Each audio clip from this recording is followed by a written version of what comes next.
ॐ सहनाववतु सहनौ भुनक्तु सह वीर्यं करवावहै तेजस्विनावधीतमस्तु मा विद्विषावहै। ॐ शान्तिः शान्तिः शान्तिः। प्रथमावृत्ति की 73वीं कक्षा में आप सबका स्वागत है। उरण रपरह सूत्र तक पीछे हो गया था। इसमें पूछना है कुछ? यन आदेश का अपवाद सूत्र क्या लगेगा यहाँ पे? किसका? यन आदेश को हमने रोका है। हाँ, यण आदेश का अपवाद इसमें किरति में है। जी सर। हाँ, तो किरति में रीत इत धातो हो, हाँ जी। ये है इसका अपवाद। आप कहोगे कि वो कहाँ सूत्र और ये कहाँ सूत्र, तो ऐसा कुछ नहीं है। अपवाद कहीं से भी आ सकता है। जैसे हम उसको भी कहते हैं अपवाद है कि अचिष्णु धातु भ्रुवाम युवोर यंगु बंगऊ, ये भी तो यण के अपवाद हैं। ये भी दूर हैं। तो अपवाद दूर दूर भी होते हैं और निकट भी होते हैं, लेकिन उसको स्पष्ट समझने के लिए कि अपवाद वास्तव में कहते किसको हैं, तो अपवाद जो है उसका सबसे पहली बात तो यह है कि कोई सूत्र व्यर्थ नहीं होता। इस सिद्धांत को लेकर के चलो कि कोई भी सूत्र व्यर्थ नहीं होता। तो उत्सर्ग अपवाद शब्द भी छोड़ दो। अब रीत धातु सूत्र बैठा हुआ है और वो जहां अपना कार्य कर रहा है उस कार्य में कोई सूत्र दूसरा विघ्न डालने वाला यदि बैठा है और इसके पास कुछ भी नहीं बचेगा तो ये संभव नहीं है। उसी को अपवाद कहते हैं बस, कि कोई अन्य ऐसा सूत्र है जो लगने लगे तो इसको कुछ भी नहीं बचेगा फिर अपना कार्य करने के लिए। ऐसा सूत्र अपवाद कहलाता है। ये अपवाद की परिभाषा हो गई। सूत्र काम जब कोई सामान्य से काम कर रहा है, हाँ, और एक सूत्र दूसरा भी हो उसके क्या? देखो, इसको ऐसे समझो आप कि एको णची भी हमारे पास में है, रीत धातु भी हमारे पास में है। अब दोनों में तुलना करके देखो कि एको यणची के कार्य में विघ्न डालने के लिए रीत धातु आ गया। अब दोनों तरफ से बोलूंगा मैं। अभी बोलूंगा मैं कि एको णची के कार्य में विघ्न डालने के लिए रीत धातु आया, फिर बोलेंगे कि रीत धातु के कार्य में विघ्न डालने के लिए एको णची आया। अब दोनों में तुलना करो कि क्या स्थिति बनती है। तो एको णची के कार्य में विघ्न डालने के लिए रीत धातु आया। क्या इसके विघ्न को हम स्वीकार कर लें तो उसके बाद देखेंगे क्या एको णची को कुछ और भी काम शेष है कि नहीं है करने के लिए। क्या दधी अत्र में डालेगा रीत धातु विघ्न, तो वहां लग जाएगा एको णची। अच्छा, अब इधर का पक्ष ले लो दूसरा कि रीत धातु के कार्य में एको णची आया विघ्न डालने के लिए, और इसने जब विघ्न डाला उसके पास कुछ भी नहीं बचा, क्योंकि वो क्या कर रहा है? वो ये कर रहा है कि री के स्थान में इकार कर रहा है, और री के स्थान में इकार करने की अवस्था जो है इधर आ रही है, जो श प्रत्यय आगे आ रहा है, और वहां एको णची भी लग रहा है। तो इस तरह से ये नहीं कर पाएगा ना वहां पर। तो जब एक विशेष कार्य इसको सौंपा गया है रीत धातु को, क्या एक कार्य है केवल, वो कौन सा कार्य है कि री के स्थान पर इकार करना।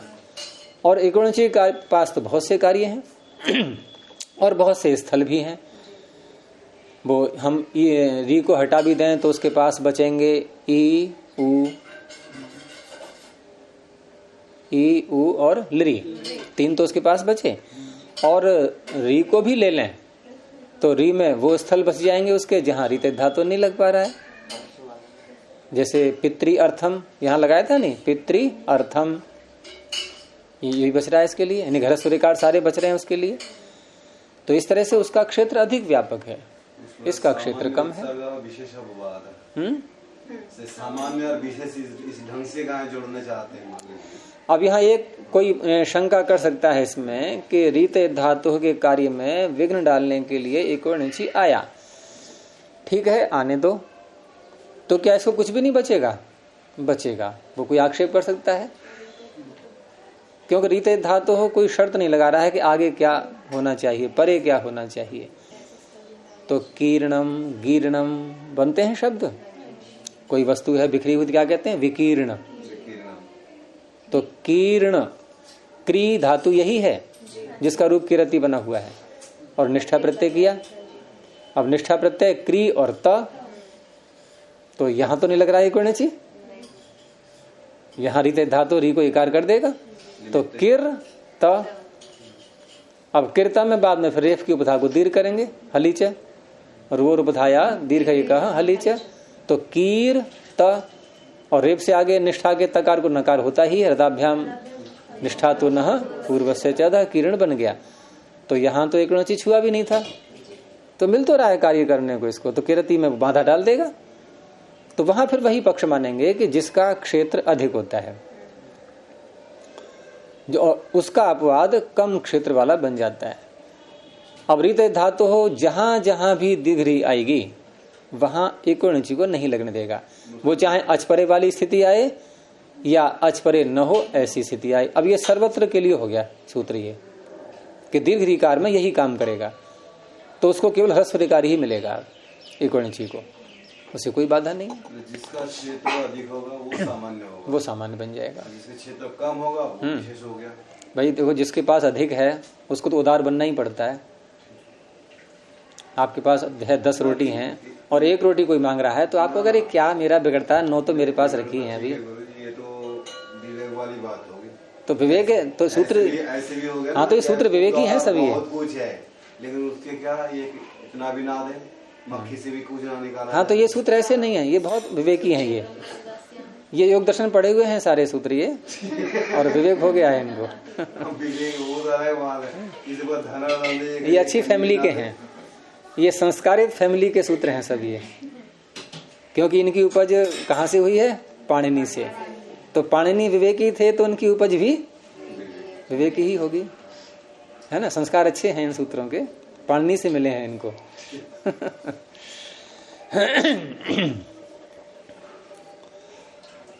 तो और कुछ, चलिए आगे। अलोन्त्यस्य अलह षष्ठी वचनांतम, अंत्यस्य षष्ठी वचनांतम, और षष्ठी स्थान योगा चल ही रहा है, ऊपर से आता रहता है, ये आगे तक जाएगा, ये 54 सूत्र तक, अनेकाल सर्वस्य तक ये षष्ठी का प्रकरण चल रहा है, और पीछे भी चल जाता है। तो अंत्यस्य अलह दोनों में षष्ठी है, तो एक बनेगा विशेषण, एक बनेगा विशेष्य। तो अल कैसा हो? तो विशेषण हो गया उसका अंत में होने वाला। तो अंत्यस्य, यहां इन्होंने समास नहीं दिखाया है, समास तो खैर नहीं है, विग्रह वैसे कर सकते हैं, अंते भवः अंत्यः या अंत्यम तस्य अंत्यस्य, ऐसे कर सकते हैं इसको। हाँ, अंत में होने वाला, दिगादिव्य हो जाता। तो अल कैसा होना चाहिए? अल है एक प्रत्याहारी, और सारे प्रत्याहारों में सबसे बड़ा है ये। सारे प्रत्याहारों का तात्पर्य प्रत्याहार सूत्रों के प्रत्याहार, सारे प्रत्याहार से आप सारी अष्टाध्यायी का मतलब ले लेना। सारी अष्टाध्यायी के प्रत्याहारों में यदि हम कहें सबसे बड़ा कौन है, तो कैसे करेंगे तुलना? क्योंकि प्रत्याहार या तो सुप हैं या तिंग हैं, तो वर्णों की दृष्टि से गिनेंगे तो सुप बड़ा बैठेगा, वैसे अल से भी ज्यादा। कुछ और भी प्रत्याहार हैं, वो यथा अवसर आते रहेंगे, लेकिन यहाँ प्रत्याहार सूत्रों में सबसे बड़ा प्रत्याहार कौन सा है? अल। पूरे 14 सूत्र आ गए उसमें। तो ऐसा अल जो किसी शब्द के अंत में आ रहा हो, अंत्यस्य अलह, और षष्ठी की अनुवृत्ति पीछे से आ रही है, तो षष्ठी निर्दिष्टस्य, षष्ठी निर्दिष्टस्य। अब इसका संबंध जोड़ेंगे हम किसी आदेश के साथ में, क्योंकि सूत्रों में जहां षष्ठी आती है वो षष्ठी प्रायः उसके स्थान में जब कुछ करते हैं, यानी कि स्थानी में आती है। षष्ठी किस में आती है? स्थानी में। जैसे अस्तेर भू हो, तो भू क्या है? आदेश। अस्ति क्या है? स्थानी। स्थानी में षष्ठी होती है। इसका अर्थ है उसके स्थान में कोई आदेश आना है। तो षष्ठी निर्दिष्टस्य यह आदेशः। अब ये जो आदेश आया ये कहाँ होगा, इस पर विचार चल रहा है।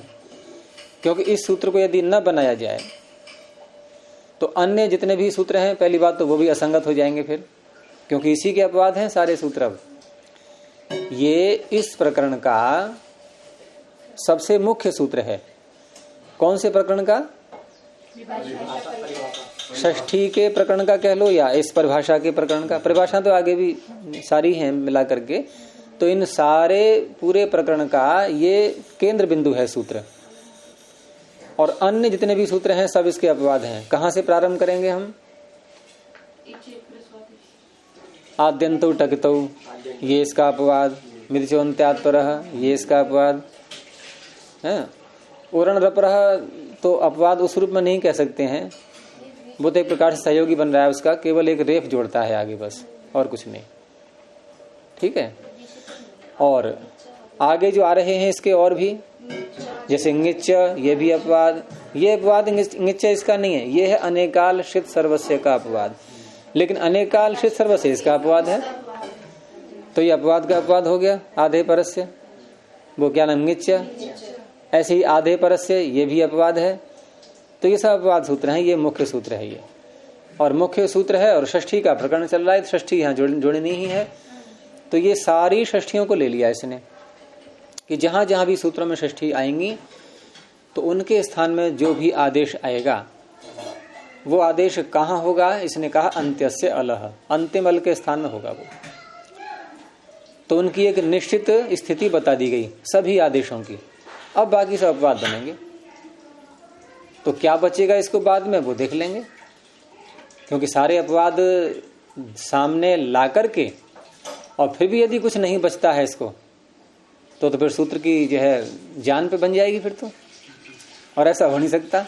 पाणिनि जो है ऐसे सूत्रों की रचना नहीं करेंगे कि ऐसी थी स्थिति आ गई कि सूत्र अब कुछ करने लायक ही नहीं रहा, ऐसा कभी संभव नहीं है। इन्हें कुछ ना कुछ मिलेगा अवश्य इसको, वही इसके उदाहरण बनेंगे। जो इसको मिलेगा, जो बचेगा इसके लिए, वही इसके उदाहरण बनेंगे। और उदाहरण है इसके, इसका अर्थ है उन उदाहरणों में कोई भी अपवाद नहीं लग पा रहा था, तो ये लग गया। ये बचा खुचा खाने वाला है, ये उदार है सूत्र। तो स्पष्ट हो गया ना। षष्ठी निर्दिष्टस्य या आदेशः सह अंत्यस्य अलह स्थाने भवति, अंतिम अल के स्थान में होता है वो। अब उदाहरण देखिए इसके, तो 3 उदाहरण हैं इसके, द्यौः, सह और पंचगुणी ही। तो द्यौः ये है, ये मूल शब्द है दिव वकारांत, और द्युलोक का वाचक है ये। एक द्यौः, द्यो शब्द ओकारांत भी है, वो औकारांत। एक द्यौः शब्द जिसका रूप चलता है द्यौः, द्यावौ, द्यावः। ठीक है। और ये जो रूप है द्यौः, इसका क्या चलेगा आगे? दिवौ दिवः। तो मूल शब्द में अंतर आ गया ना।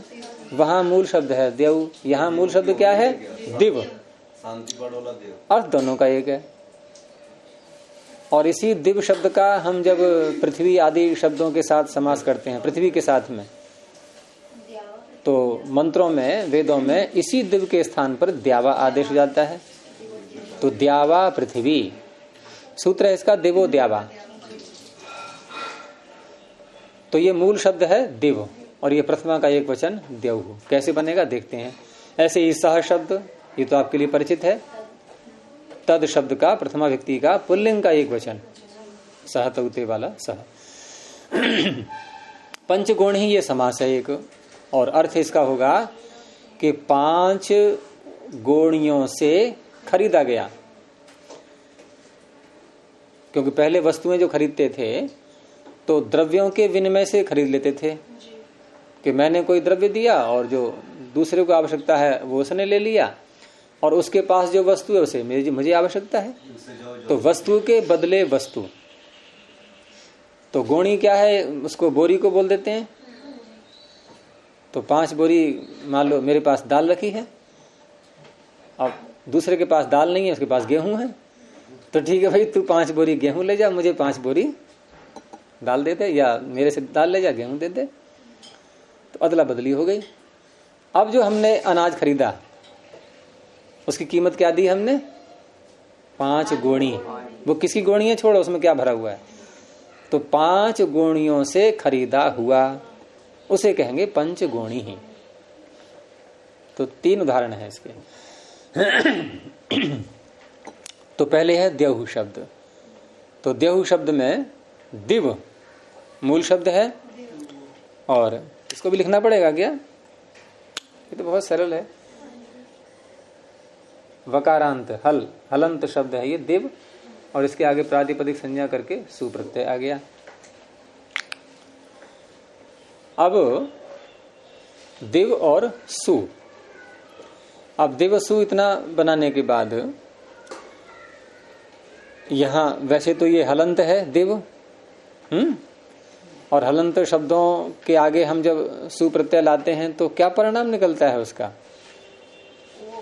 वो बैठा हुआ है सूत्र हलंग्याभ्यो दीर्घा सुतस्य, जिसका उच्चारण बहुतों को नहीं आता है करना, वो तैयार है सूत्र। क्या है उच्चारण, हाँ रुकना 1 मिनट, बोलना बोलो। हाँ बिल्कुल सही, ऐसा ही होना है। इसका अभ्यास करो और रिकॉर्डिंग कर करके ना बार बार सुनो उसके लिए कि मैंने सही बोला कि नहीं बोला। तो वो सारे जहां भी सु आएगा हल के आगे या अंग्यंत के आगे या आबंत के आगे, वो उसका लोप कर देगा। अब यहां हम कह सकते हैं इसका भी अपवाद है सूत्र, अपवाद ही माना जाएगा जो आगे आ रहा है। अपवाद वैसे तो नहीं है, लेकिन अन्य प्रकार से बनेगा अपवाद वो, कि वो दिव को हलंत नहीं रहने देगा। वो ये देखेगा कि हलंत होने के कारण से सु हट रहा था, मैं इसको हलंत ही नहीं रहने दूंगा। तो सूत्र निकालिए, ये 7वें अध्याय के पहले पाद में है, दिव औत, और 7वें अध्याय के पहले पाद में संख्या है इसकी 84। ठीक है, मिल गया दूसरे कॉलम के अंत में।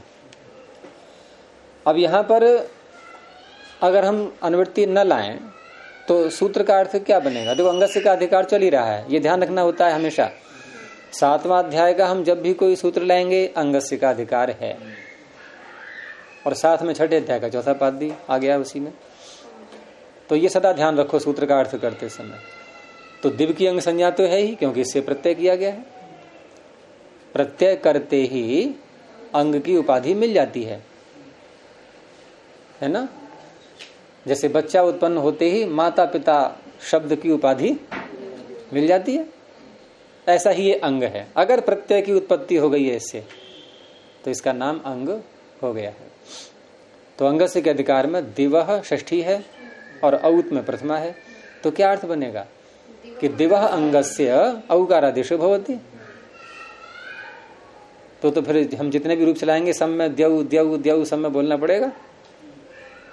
तो कुछ शर्त भी लगाई गई साथ में कि ऐसे नहीं, सर्वत्र नहीं करना है। सु प्रत्यय परे रहते, तो सु कहां से आ सकता है यहाँ, सौ अनडुह, यहां से सौ आ रहा है। सु का सप्तमी का एक वचन मिल गया जयदेव जी आपको, सावन डोहा। तो सु यहां से आ रहा है। अब ये जो सूत्र है यहाँ से सावन डोहा से लेकर के, और ये पथिमथ्य रिभुक्षामात इतोत सर्वनाम स्थाने थोन्था भस्य टिर्लोप, ये सब एक अलग प्रकरण के सूत्र हैं ये। और सावन डोहा में यहाँ आ रहा है ये नुम पीछे से, जैसे अनुडोह के रूप चलाते हैं, अनुडोह माने बैल, तो अनड्वान है ऐसे करके बोलते हैं। तो ये नकार जो है वो नुम का ही नकार है ये। लेकिन यहाँ दिवाउत में केवल सौ इतना ही लाएंगे तो अर्थ हो जाएगा दिवह अंगस्य सौ परतः औकारादेशो भवति। अब यहाँ जो औकारादेश है ये किसके स्थान में हो रहा है, दिवह, और दिवह में क्या है? षष्ठी। अब ये सूत्र पहुंच गया। इसने कहा यदि कहीं पर षष्ठी निर्दिष्ट को कोई आदेश कहा जाए तो ध्यान रखना उसको अंतिम अल के स्थान में करना।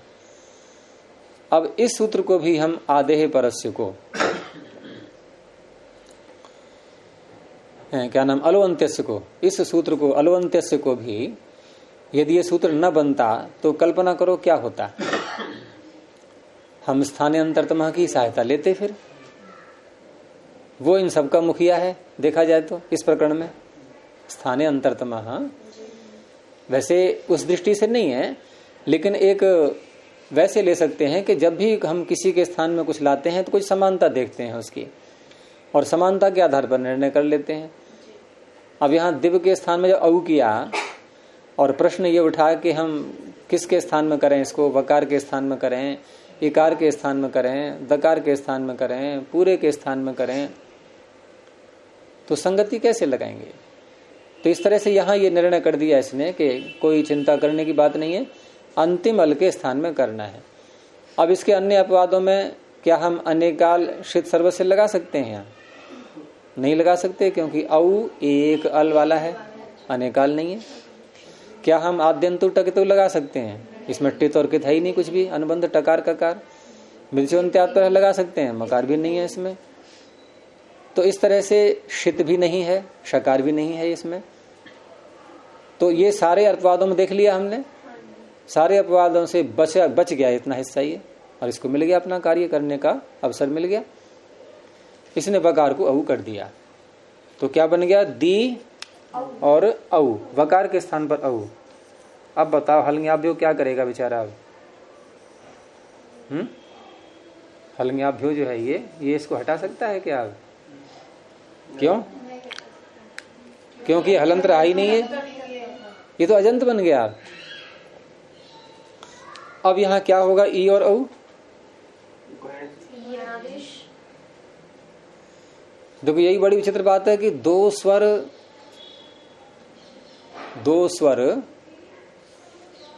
दूर दूर नहीं रह सकते, कुछ न कुछ परिवर्तन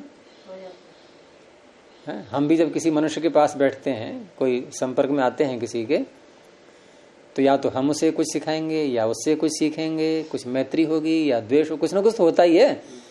यानी चहल पहल होने लगेगी, उथल पुथल होने लगेगी अगर कोई पास में बैठा है तो, होता है नहीं। और जड़ वस्तुएं ये रखा है, इनमें कुछ है उथल पुथल? कुछ भी नहीं है। तो ये व्यंजन या हल ये क्या है? जड़ के समान। आप लाइन से बिठा दो सबको, कोई कुछ नहीं करेगा, इकट्ठे आ जाएंगे। और नाम क्या रखते हैं उनका? हलोनंतरा संयोग। बहुत शांत है सब, कोई उथल पुथल नहीं। ऐसा होता है कि 2-3 एक जगह में बैठ जाएं और शांत है बिल्कुल। दिल्ली से बंबई तक पहुंचेगा, शायद ना बोले, तब भी अंदर अंदर चलता रहता है। लेकिन औरतों में तो 2 बढ़ जाएंगे ना, तो और ना तो कुछ न कुछ 2 ही कदम आगे जाके बात करने चेतनता अधिक है। सही है, चेतनता अधिक है, पुरुषों में जड़ता अधिक है। इन्हें परिचय हो जाएगा। तो ऐसे ही ये स्वर हैं, ये स्वर भी चेतन के समान होते हैं, और 2 चेतन है तो कुछ न कुछ तो अंतर आना ही है। तो यूं ही नहीं शांत बैठेंगे। तो यहाँ क्या हुआ कि एकार के स्थान पर यकार हो गया, या तो दोनों मिल जाएंगे, संधि हो जाएगी, नहीं तो फिर और कुछ परिवर्तन होगा। इन एक को व्यंजन बनना पड़ेगा, फिर दोनों स्वर हों और जो चुपचाप बैठे रहे ऐसा नहीं, या तो दोनों मिलके एक हो जाओ, और नहीं तो एक को बिल्कुल ही बदल दो। तो एकार को यकार कर दिया गया, एक को आना चाहिए। तो क्या बन गया? द्यऊ, और सु को विसर्ग हो गया द्यऊ।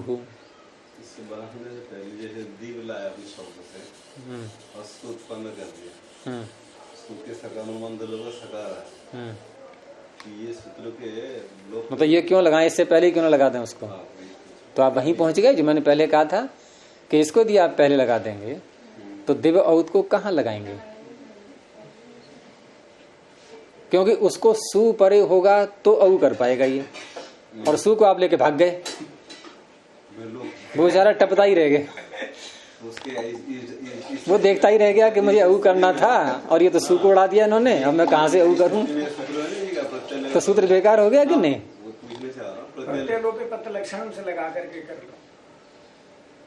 प्रत्यलोपे प्रत्यय लक्षणम। तो क्या करोगे आप यहाँ पर? लक्षण मान करके विभक्त कर लेंगे। देखो कुछ सूत्र ऐसे होते हैं जो भौतिक उपस्थिति चाहते हैं, वो लक्षण से नहीं कार्य करते। भौतिक उपस्थिति, यहाँ भौतिक उपस्थिति भी चाहिए। फिर एक बात और है कि हम जब सूत्रों की व्याख्या करते हैं जिस समय, उस समय हम शब्द का वास्तविक स्वरूप क्या बनता है, उसका रूप क्या बनता है, उसकी रचना कैसी की है परमात्मा ने, वो भी सामने रखते हैं। क्योंकि सूत्रों का उद्देश्य है कि शब्द का साधुत्व खंडित न हो। जब वेद में द्यौः मिल रहा है, ओम द्यौः शांति ही अंतरिक्षम शांति ही इत्यादि प्रयोग मिलते हैं, तो स्पष्ट है कि आपको विसर्ग तो मिल रहा है। तो आपको वैसी ही व्याख्या करनी है कि विसर्ग खंडित न हो जाए, है ना। वो ठीक है, आप घुमा फिरा के प्रत्यय लक्षण ले आएंगे, कुछ भी करते रहेंगे, सारी बातें हैं, लेकिन यहाँ भौतिक उपस्थिति भी चाहिए। आप प्रत्यय लक्षण मान करके अऊ तो कर लोगे, मान लिया, विसर्ग कहाँ से लाओगे? विसर्ग के लिए तो भाई जब सस जो रू के पास पहुंचोगे तो वो कहेगा मुझे सकार तो दो पहले। सजो रूहु, वो रू तभी तो करेगा कि सकार तो दोगे आप उसको।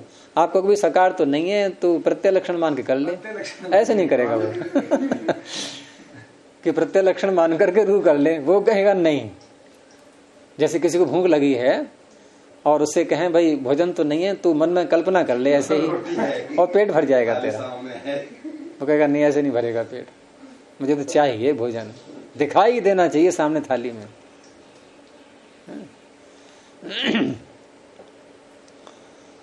तो द्यौः बन गया। ऐसे ही सह शब्द है ये। सह शब्द में क्या है? तद और सुप्रत्यय। ये दकारांत है, तकारांत नहीं, ध्यान रखना। तद शब्द, तद, यद, एतद, युष्मद, अस्मद, ये सब अदि प्रत्यांत होते हैं सारे शब्द। ये उणादि कोश में है ये। हैं? नहीं, कश्चित है, वो चित है, वो तकार है। वो चित एक अव्यय होता है, वो कह के आगे जुड़ गया है, और अनिश्चयात्मक अर्थ होता है इसका। और केवल आप एक वचन में ही नहीं, ये कहीं भी जोड़ सकते हो आप। कश्चित, कौचित, केचित, कंचित, कौचित और काश्चित, कांश्चित पुल्लिंग में, फिर केनचित, काभ्यामचित, सब में लग जाएगा। ये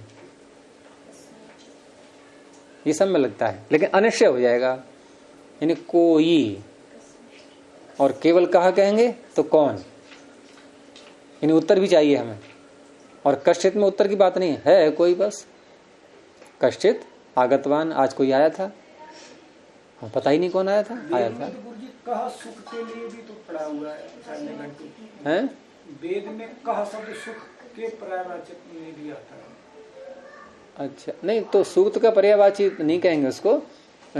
सूक्त में जो प्रथम मंत्र होता है, उस प्रथम मंत्र का प्रथम शब्द, उसके नाम से सूक्त का नाम पड़ता है। नहीं, वो नहीं मैं कह रहा। सुख कह जो है ये शब्द, वेद में सुख नाम। अच्छा, सुख कह रहे हो, मैं सूक्त समझा। हाँ, वो क शब्द अकारांत, विसर्ग मत बोलो आप, केवल अकारांत जो क शब्द है वो किम का रूप नहीं है। यहाँ जो है, हम जो किम का रूप बनाते हैं कह, ये किमह कह सूत्र से क आदेश करते हैं इसको, किमह कह। तो वो किमह कह वाला क नहीं है, वो क शब्द अकारांत ही है। क्योंकि अगर हम किम वाला क लेंगे तो ना कह शब्द नहीं बना पाओगे आपके। न अकह, ना कह जाता ना, ये न देवरुग्रा पृथ्वी, ये न दृढ़ा, ये न स्वः स्तभितम, ये न ना कह। तो वो अकारांत ही का शब्द है, मूल। अब कोई ये प्रश्न कर सकता है वहां पर कि जब अकारांत का शब्द है तो ये सर्वनाम तो हुआ नहीं, और सर्वनाम नहीं है तो आप इसमें ही कहां से ले आए? आपको क्या बनाना चाहिए था फिर? काय। काय देवाय हविषा विधेम, कसमई की जगह काय बोलो फिर। तो ऐसा नहीं है, वेद में हम किसी विधि का जो है कोई वो बंधन नहीं डाल सकते। देते बोलम सूत्र बैठा हुआ है तैयार, उसने अपार अधिकार दे दिए हैं आपको, अनलिमिटेड। जैसे रिलायंस का चल रहा है ना अभी, तो अनलिमिटेड अधिकार हैं व्यत्यय बहुलम से। तो वेद पर आक्षेप नहीं। यहाँ आक्षेप के मतलब ये हो गया, जैसे ये सूत्र पे है ना, कल में कुछ प्रादेय उपसर्ग क्रिया योग है, ये प्रादेय के निपात हो जाता है, क्रिया का योग होता है, तो उसको उपसर्ग संज्ञा हो जाती है। तो वेद में क्या छंदसी व्यतिरेक भी होती क्यों नहीं? वेद में उपसर्ग संज्ञा तो रहेगी, लेकिन वो उपसर्ग धातु से ही पहले हो ये आवश्यक नहीं। क्रियाम बिना, हाँ स्वतंत्र भी आते हैं ये, क्रियाम बिना, क्रिया के बिना स्वतंत्र, हाँ नहीं, स्वतंत्र जब आएंगे तो उपसर्ग नहीं कहलाते हैं ये। स्वतंत्र जब आएंगे तो उपसर्ग नहीं कहलाते, और उपसर्ग न कहलाने से आपको बाधा क्या हो रही है? भाई प्रादेय सूत्र अलग है, इसीलिए उपसर्ग का क्रिया योग अलग है। आप ये कहो कि निपात संज्ञा नहीं हो पाएगी इसकी, ऐसा नहीं है। प्रादेय सूत्र जो अकेला है वो निपात संज्ञा ही करता है इनकी, निपात के नहीं, लेकिन उपसर्ग संज्ञा नहीं करता ये। क्रियाम बिना, हाँ क्रिया के बिना ही कह रहा हूँ मैं, क्रिया के बिना ही कह रहा हूँ, नहीं होती, वही तो कह रहा हूँ मैं। कुछ व्यतिरेक भी कहा, कल मेरे दिमाग में वही घूम। देखो उपसर्ग मान लो कहीं प्रशब्द आपका आ गया, कहीं मान लो प्रशब्द आ गया और क्रिया के योग में नहीं है, स्वतंत्र अर्थ। महर्षि दयानंद ने बहुत किया है ऐसा अर्थ, महर्षि दयानंद ने इनका स्वतंत्र अर्थ बहुत किया है, और इसीलिए इनका नाम निपात है। निपतंती, किसी भी अर्थ में आगे गिर जाते हैं ये। इसलिए पूछा था व्याख्यान में, ले क्रिया योगे प्रादय उपसर्ग संज्ञा भवति, परम छंदसी व्यतिरेक भी भवति, अर्थात क्रियाम बिना आवश्यकता ही क्या है? उसकी आवश्यकता ही क्या है? जरूरी नहीं, कोई आवश्यकता नहीं है, क्योंकि वहां हम उपसर्ग नाम ला करके करना क्या चाह रहे हैं, प्रश्न ये उठेगा, हम करना क्या चाह रहे हैं? भाई उपसर्ग संज्ञा क्यों करते हैं? उपसर्ग संज्ञा करते हैं कि कहीं पर हमें समास करना हो, और दूसरी बात है एक सार्थक शब्द भी है ये उपसर्ग, अनवर्थ संज्ञा है ये, समीप में जोड़ा हुआ, जोड़ना, ये क्या है? उपसर्ग, समीप में जोड़ दिया। लेकिन जब क्रिया से संबंध ही नहीं है उसका कोई, तो उपसर्ग ये शब्द सार्थक कैसे बनेगा? हम क्यों व्यत्यय बहुलम लगा करके व्यर्थ में ही परिश्रम करें?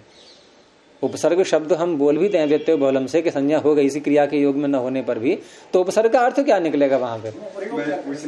वो किसके उप में, वो किसके उप में सर्ग है वो?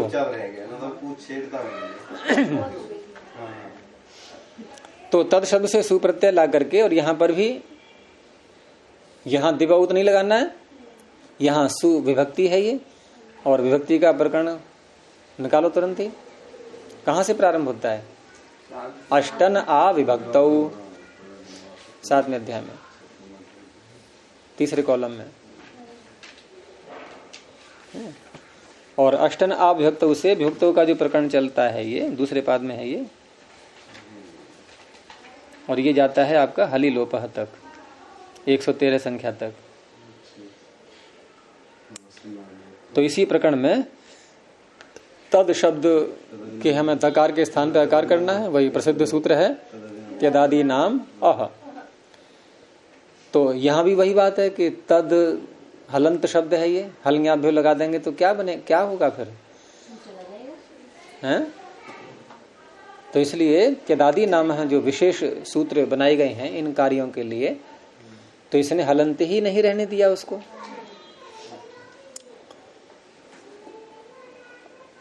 आपने जो प्रश्न किया था ना पहले, वो प्रश्न यहां भी घटेगा, उसका उत्तर एक और है। जैसे आपने कहा कि एक दिव्य शब्द से हम सुप्रत्यय लाए और हलंगा दिव्य लगा दें पहले, और प्रत्यय लक्षण काफी लंबा कार्य परिश्रम करना पड़ा ना आपको। लेकिन एक नियम और भी है कि बहिरंग कार्य और अंतरंग कार्य, यहां दिव्य के वकार को औ करना, ये उसी दिव्य शब्द के अंदर ही अंदर हो रहा है, ठीक है ना? तो ये क्या है? अंतरंग कार्य। और हलंग्याभ्यो कब लगेगा? वो कहेगा कि वो हम उसके पास पहुंचे सु का लोप कराने के लिए, वो कहेगा तुमने इसमें से ऊ को हटा दिया कि अभी तो नहीं हटाया है, चलो ऊ को भी हटा दिया, क्या तुमने इसका नाम अप्रयुक्त रखा? बहुत लंबी प्रक्रिया है, तब लगेगा। ये सब क्या कहता है? बहिरंग हो गया सारा ये। और यहाँ क्या है कि यहाँ दिव्य के वकार को ही औ करना है सीधा, ये अंतरंग कार्य है, ये पहले होता है। ऐसे यहाँ पर तद शब्द के दकार को आकार करना है, ये उसी के अंदर कार्य है, अंदर वाला कार्य है। बहिरंग कार्य में तो आपने कहीं गिना दिए, ये कार्य ये कार्य ये कार्य आप लिखते करो, उसके बाद फिर क्या नाम है, उकार का लोप करो, अपिक्त करो। हाँ, उसमें ज्यादा कार्य हैं, तो ज्यादा कार्य जहाँ होते हैं वो बहिरंग हो जाता है। वो उसमें बाहर की बहुत सी बातें और भी जुड़ी हुई हैं, और अंतरंग में कुछ भी नहीं है, बस आगे आगे आगे। हाँ बस ठीक है भाई, करो इसको, अवकार करो इसको, पकार को पहले, अब वो लग नहीं पाएगा बाद में। अब मान लो हमें जो है कहीं कुछ कार्य करना है अपना, किसी को पढ़ाना है, कुछ करना है, व्यापार करना है, कहीं जाना है, दुकान पर जाना है, और हमें शौच इत्यादि या मलमूत्र की निवृत्ति करनी है, तो वो कार्य पहले करोगे आप कि पहले और काम करोगे? क्यों? वो अंतरंग हो गए, हमारे अंदर के कार्य हो गए वो पहले करेंगे आप। वो कहेंगे भाई पहले मैं जैसे निपट लूं, उसके बाद आपसे बात करूंगा, अभी नहीं। तो असिद्धम बहिरंगम अंतरंगे, इसलिए अंतरंग कार्य पहले करते हैं। तो तद के दकार को भी त्यदादि नाम से जब अकार किया तो अलोन्त्य से पहुंच गया ये, और त्यदादि नाम में षष्ठी है, तो षष्ठी निर्दिष्ट से यह आदेश स अंत्य से अलह स्थाने भवति, तो दकार के स्थान पर अकार हो गया। तो त और द का भी बन गया अ, तो ये दो अ हो गए, त और ये अ। तो अपदांत आकार से उत्तर गुण पर रहते पूर्व पर के स्थान पर रूप अतो गुणे, तो दोनों को मिला के बन गया त। अब एक और कार्य, और वो भी सुप्रत्यय पर रहते ही होता है। ये आकार भी क्या पर रहते हुआ, क्या पर रहते हुआ? नहीं, विभक्ति।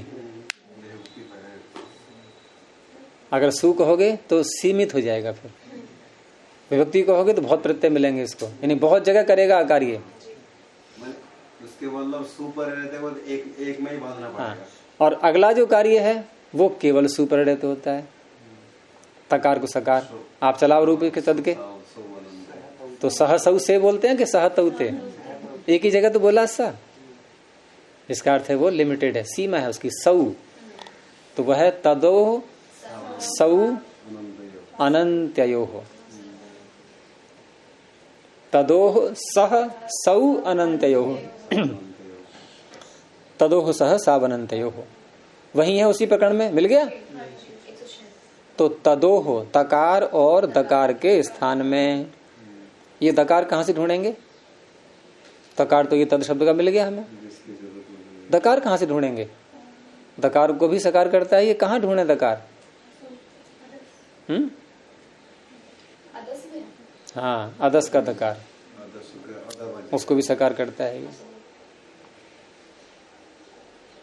लेकिन तद में भी दकार है, हैं?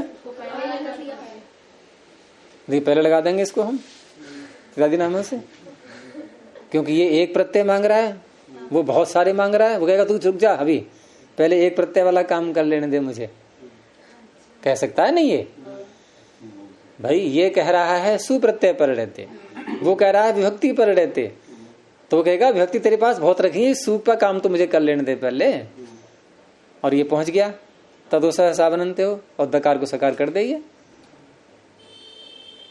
सूत्र का अर्थ पूरा कर लो पहले, फिर शंका अपने आप निवृत्त हो जाएगी। अनंत्यो हो, जो अंत में नहीं है, ऐसे तकार दकार को पकड़ता है ये, और तद का दकार तो अंत में है। और अदस में भी दकार अनंत्य, अदस में स को अभी कर लोगे तब भी दकार अनंत्य ही रहा, क्योंकि आकार अंत में आ गया, तो अनंत्य तकार दकार लेता है ये। तो अनंत्य तकार दकार के स्थान पर सु पर रहते सह सकार आदेश हो जाता है। तो ये अनंत्य है, अंत में क्या है? आकार, तो तकार अनंत्य हो गया, अंत में नहीं, इसको सकार कर दिया, इस स को विसर्ग हो जाएगा सह। और ये विसर्ग कब होता है? ये भी सह के आगे जो आता है ना, ये विसर्ग तभी होता है जब हल परे न हो। अगर हम कोई वाक्य बोलेंगे सह पठती, तो पठती का पकार हल आ गया, तो उस अवस्था में सु का लोप हो जाएगा। लेकिन हलज्ञा दिव्य नहीं करेगा, कौन करेगा? एतत् तदोह सुलोपः अकोह अनय समासे हलि।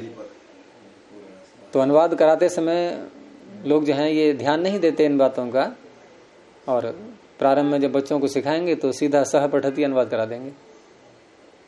अब कालांतर में जब पूरा पुस्तक हो गई, फिर दूसरा भाग आया, तीसरा आया, तब जाके उसकी संधि सिखाएंगे। तब कहेंगे कि भाई देखो यहाँ पर ये तो पहले गलत अभ्यास कराया, फिर सही कराया।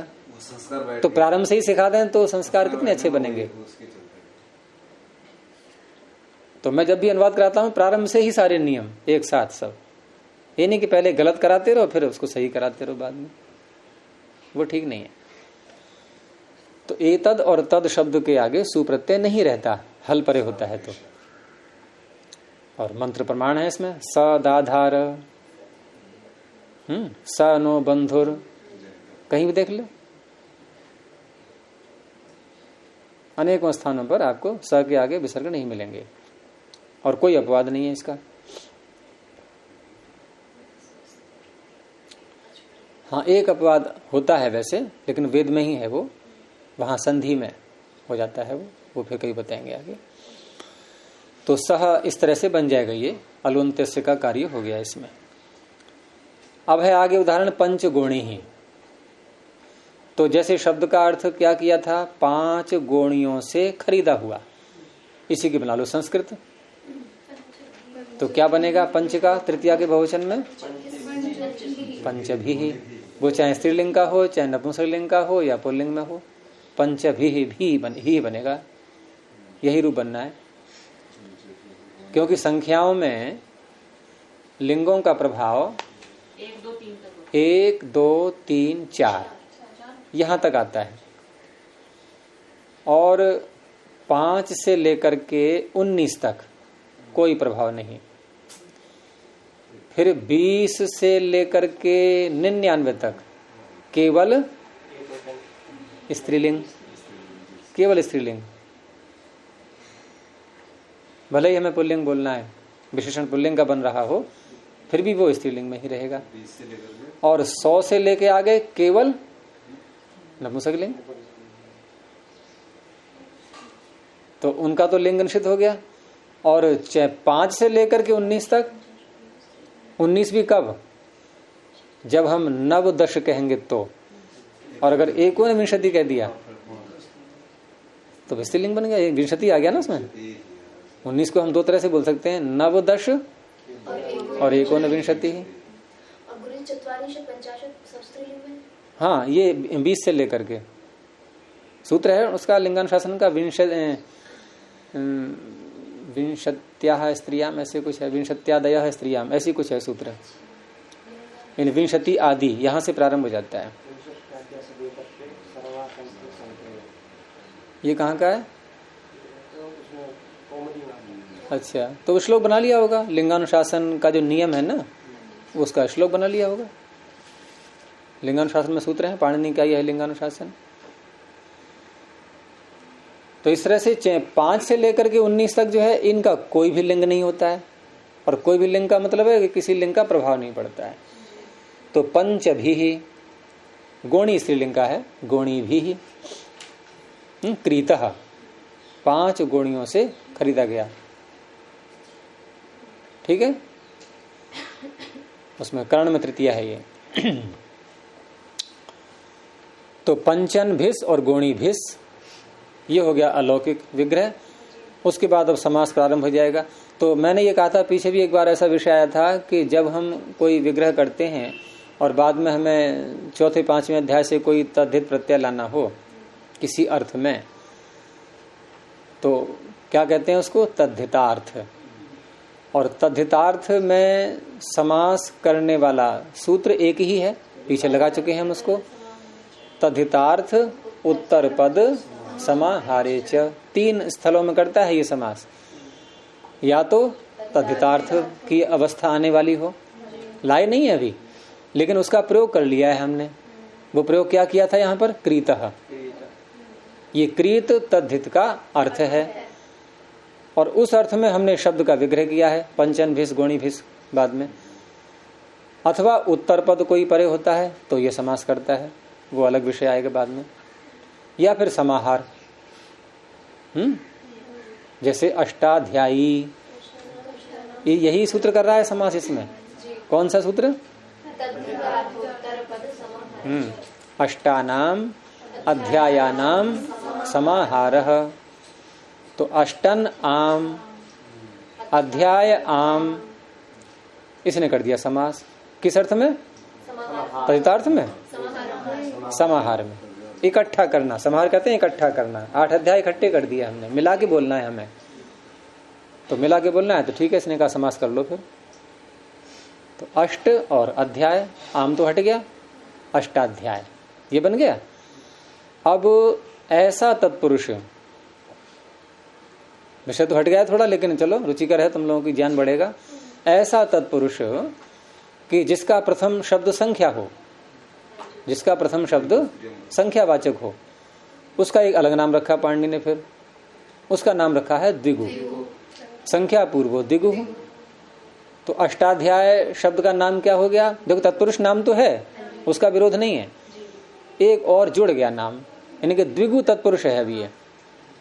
और द्विगु संज्ञा होने का फिर परिणाम भी कुछ आएगा जब किया है, नाम रखा है तो द्विगु संज्ञा जिनकी, आगे आगे हम चला, मैं बोल रहा हूं, द्विगु संज्ञा जिनकी हो जाती है और वो शब्द हो अकारांत के, जैसे अष्टाध्याय नाम इसका क्या बन गया? द्विगु, और अकारांत भी है ये। तो वार्तिक है अकारांतोत्तर पदो द्विगु स्त्रियाम भाष्यते। उसमें उसको आपको स्त्रीलिंग में ही बोलना पड़ेगा। अब स्त्रीलिंग में बोलना पड़ेगा तो प्रश्न उठा फिर कि स्त्रीलिंग में कह तो दिया इसने, तो क्या हम बस इतना ही कहते हैं अष्टाध्याय? स्त्रीलिंग है बस कि इयम अष्टाध्यायः, यही तो बोलेंगे फिर। भाई स्त्रीलिंग का पता कैसे लगे? कोई विशेषण लगा के देख लो कि इयम अष्टाध्यायः। तो नहीं, पाणिनि ने वहां भी व्यवस्था की कि यदि कोई द्विगुवाचक शब्द स्त्रीलिंग में आ चुका है, और लाया कौन स्त्रीलिंग में इसको? अकारांतोत्तर पदो द्विगु स्त्रियाम भाष्यते, ये स्त्रीलिंग में ले आया था, इसको अधिकार दे दिया इसने। तो फिर स्त्रियाम के अधिकार में हम ढूंढेंगे कि क्या कोई ऐसा सूत्र तो नहीं है कि जो द्विगु से स्त्रीलिंग में कोई प्रत्यय भी कर रहा हो और हम वंचित हो जाएं उससे। तो वहां स्त्रियाम के अधिकार में सूत्र है द्विगु हो। इतना ही सूत्र है छोटा सा, कि द्विगु संज्ञा जिसकी हो और वो स्त्रीलिंग में भी बोला जाना है उसको, तो वहां ङी प्रत्यय जुड़ जाएगा। तो ङीप का ई, अष्टाध्याय ई। अब क्या करेंगे? आद्गुण, अष्टाध्याय आद्गुण लगा दो। क्या करेंगे फिर आप बताओ? हाँ, यची भम से भ संज्ञा, और भस्य के अधिकार में यस्य तीचर से अष्टाध्याय में जो या में है उसको हटाना पड़ेगा और ई जोड़ना होगा। बन गया अष्टाध्यायी। हमें क्या बनाना है? पंचगोणी। अपवाद भी हैं बहुत, उसके आवश्यक नहीं है कि सारे अकारांतोत्तर पदो द्विगु स्त्रीलिंग में ही आ जाए। तो इस तरह से पंचगुणी ही पंचभी गोणी भी क्रीतः पंचन गोणी भिस, यहां तद्धित के अर्थ में समास किया गया। समास करके भिस व्यक्तियां हट गई, दोनों रह गया पंचन और गोणी। अब यहां उपसर्जन संज्ञा किसकी होगी? तद्धितार्थोत्तर पद समाहारे च, यही तो है सूत्र। इसमें तो कोई प्रथमांत पद ही नहीं है, तो इस सूत्र से तो निर्णय होगा नहीं कि उपसर्जन संज्ञा किसकी होगी। लेकिन पीछे से तो आ रहे हैं सुप और सुपा, तो क्या अर्थ करेंगे हम कि तद्धित के अर्थ में उत्तर पद परे रहते और समाहार में सुबंत का सुबंत के साथ समास होता है। तो सुबंत का सुबंत के साथ, तो सुबंत का ये प्रथमा वाला सुब ले लिया हमने, सुबंत के साथ ये तृतीया ले लिया। तो सुबंत का में जोड़ दिया पंचन को कि पंचन का गोणी के साथ। तो कौन हुआ उपसर्जन? पंचन, क्योंकि इसका विशेषण हो गया सुप। ये पहले ही रहेगा, है ही पहले से ही है उपसर्जनम पूर्वम। तो इस तरह से पंचन और भिस। एक कार्य यहां और करेंगे कि पंचन समास करने से पहले हम दोनों के आगे भिस लाए थे, और सुपो धातु प्रातिपदिकों से लुक भी कर दिया, लेकिन प्रत्यय लक्षण कार्य फिर भी हो जाएगा। और प्रत्यय लक्षण कार्य मान करके सुप्तिगंतम पदम से पंचन की पद संज्ञा हो जाएगी, और पद संज्ञा हो गई तो पंचन बन गया एक पद। वैसे समास की दृष्टि से पंचन गोणी पूरा भी एक पद है। किस सूत्र से? तद्धित समासाश्य प्रातिपदिक है, मतलब नहीं, पद तो वैसे बनेगा, आगे सुप लाएंगे, लेकिन प्रातिपदिक एक पूरा भी है ये। और इधर ये जो पंचन शब्द अकेला, जो कि भिस के कारण से एक पद बनाया गया है, पंचन गोणी पूरा पद बनेगा, आगे जो विभक्ति लाएंगे उसके कारण से, लेकिन पंचन स्वयं भी एक पद है, तो पद के अंत में नकार आ चुका है, तो न लोपः प्रातिपदिकान्तस्य। सुप्तिगंतम पदम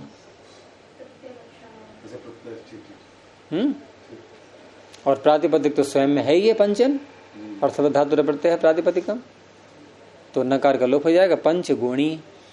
अब जो मुख्य बात थी कि जिस अर्थ में ये समास किया गया था तद्धित के अर्थ में, वो तो अभी कुछ हुआ ही नहीं। तो वो तद्धित का अर्थ कौन सा है? क्रीत। तो क्रीत अर्थ देखेंगे हम कहाँ आया हुआ है, चौथे पांचवें अध्याय में, कौन से प्रकरण में है, किधर को?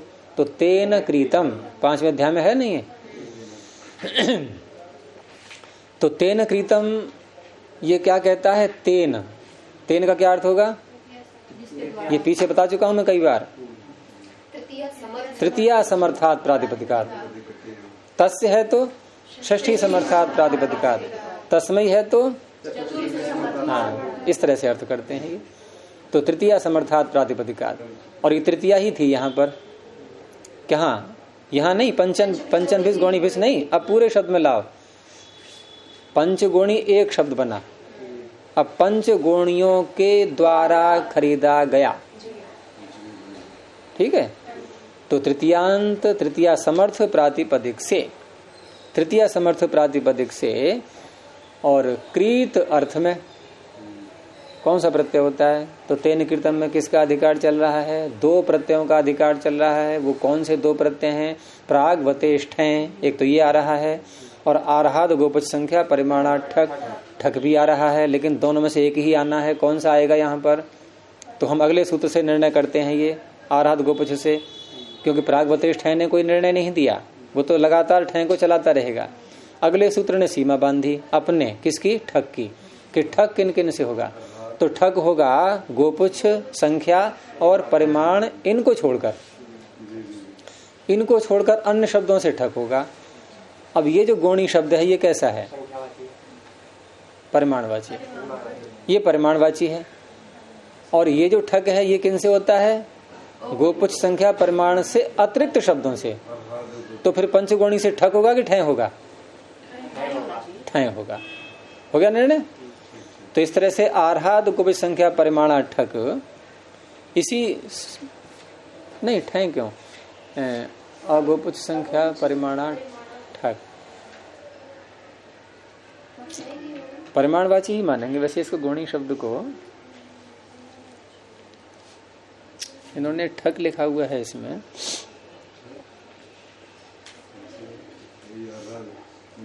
गौणी से खरीदा गया, गौणी तो परिमाणवाची हो गया, और परिमाणवाची होने से यानी कि अर्ह तक अधिकार चल रहा है ठक का, और ठक का अधिकार किन किन से होगा? कि परिमाणवाचियों को छोड़कर। तो ठय होना चाहिए ना, उसमें रूप में तो अंतर नहीं आएगा कोई, वो तो ठय करो या ठक करो बचेगा ठ ही उसका। हाँ, ठय होना चाहिए, अशुद्ध लग रहा है। चलो और देख लेंगे किसी में, वैसे तो ठय ही होना चाहिए। तो पंचगुणी और ठ, ठीक है। अब यहाँ पीछे हमने इसका नाम संख्या पूर्व दिगु, वो अष्टधाई में किया था, यहाँ तो नहीं किया है अभी। तो संख्या पूर्व में है इसके, इसलिए इसका नाम द्विगु तो हो ही जाएगा ना। तो पंचगुणी ये द्विगु नाम है इसका।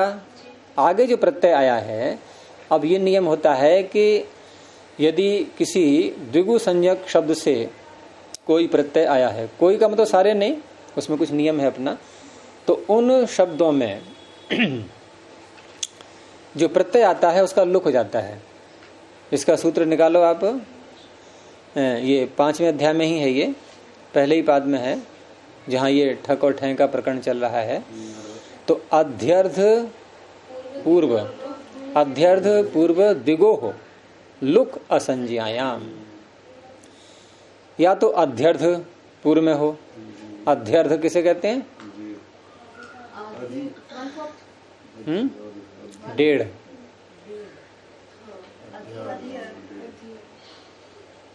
जो आधे में चढ़ गया है और यानी आधा और आ गया उसमें, एक तो है ही आधा और, मतलब अध्यर्थ शब्द किसी के साथ जोड़ सकते हैं आप, जैसे 2.5, 3.5, 4.5, 5.5, जितना भी है उसमें आधा और जोड़ो।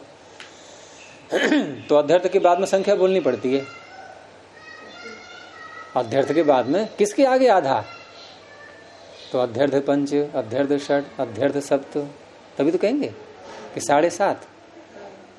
तो या तो ऐसा शब्द हो कोई, या द्विगु नाम हो उसका। 2 तरह के शब्दों को लेता है ये। और इनसे उत्तर किसका लुक? प्रकरण कहाँ है ये कहाँ का सूत्र है ये? अरे ठक और ठय का ही तो प्रकरण का है ये, तो उन्हीं का तो लुक करेगा, और किसका करेगा भाई? इनसे उत्तर आप ठक लाओ या ठय लाओ, उसका लुक हो जाएगा। इसने लुक कर दिया है, परिश्रम करके लाए थे प्रत्यय, लेकिन इसने हटा दिया। अब रह गया फिर वही पंचगोणी। अब पंचगोणी शब्द में अब नियम देखो क्या होता है कि यदि कहीं पर आपने तद्धित प्रत्यय का लुक किया है, तो बड़ा विचित्र नियम है कि यदि कहीं पर तद्धित प्रत्यय का लुक किया गया है तो वहां स्त्री प्रत्यय को भी जाना पड़ता है। यहां गोणी जो शब्द है ये गोण से बनाया गया था। हमने तो प्रारंभ गोणी से ही किया था, अभी सिद्धि का प्रारंभ, लेकिन ये बनाया गया था गोण शब्द से, स्त्रीलिंग में ङी प्रत्यय करके। तो गोण शब्द से गोणी बना है, अर्थात स्त्री प्रत्यांत है ये शब्द। और पंचगोणी जो स्त्री प्रत्यांत शब्द है, इसके आगे हम तद्धित प्रत्यय लाए। उस तद्धित प्रत्यय को हमने द्विगु संज्ञा होने के कारण से हटा भी दिया, तो सूत्र आ गया लुक तद्धित लुकी। तद्धित लुकी, ये सती सप्तमी है। ये तद्धित का लुक होने पर किसका लुक हो जाता है? ऊपर से अनुवृत्ति आ रही है स्त्री। कहां से? गो स्त्रियो रूप सर्जनस्य। उसी के आगे तो है ये तद्धित लुकी। तद्धित का लुक होने पर ऊपर से स्त्री ले लो, स्त्री प्रत्यय का भी लुक हो जाता है। तो ये तद्धित का लुक करना महंगा पड़ गया थोड़ा, क्योंकि बेचारे स्त्री प्रत्यय को नहीं पता था, मुझे भी जाना पड़ेगा ये वो भी गया है?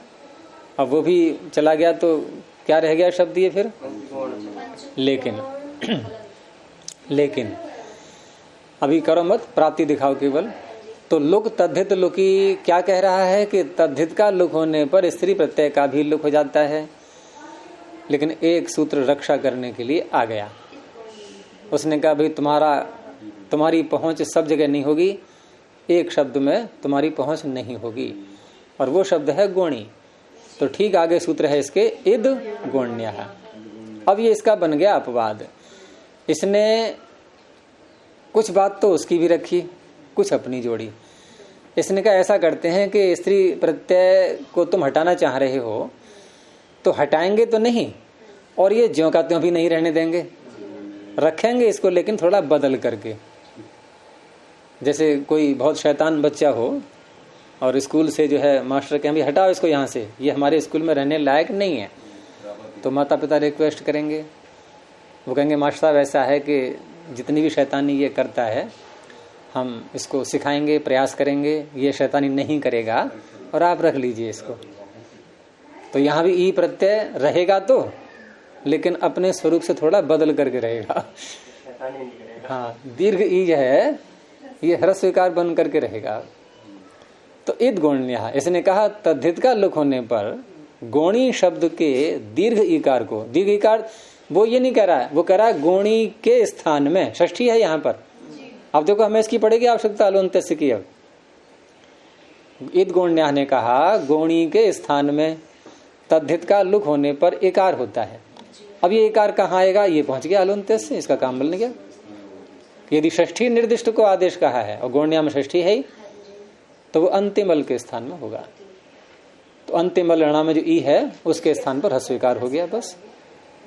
तो पंचगोणी ह्रस्वीकार अंत बना, आगे सुप्रत्यय आएगा, विसर्ग हो जाएगा, पंचगोणी ही। ये है बहुत कार्य हुए इसमें, तब बन पाया। भला खरीद लिया अनाज 5 बोरियों से, शब्द बनाते बनाते परेशान हो गए। खरीद तो लिया लेकिन नाम क्या रखें उसका, तो नाम रखने में बहुत देर लग गई। तो ये नाम पड़ा उसका। किसका नाम पड़ा ये? जो खरीदा है 5 गोणी से, पंचगोणी ही।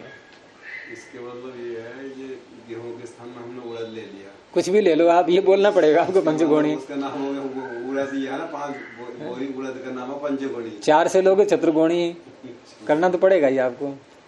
या तो गोणी हटाओ, कुछ और बोलो। हाँ, तो वस्तु में हटा करके अब रुपए आ गए हैं, रुपये आ गए हैं, आसान हो। उसमें जो है हैं? अभी भी चलते हैं अभी भी गाँव में। हाँ चलते हैं, गांव में चलते हैं अभी भी। दे दिया हम लोग, ये बोले 5 किलो। तो ये अलवंत्य से सूत्र पूरा हो गया और समय भी हो गया है। चलिए बंद करते हैं इसको। प्रणव ध्वनि।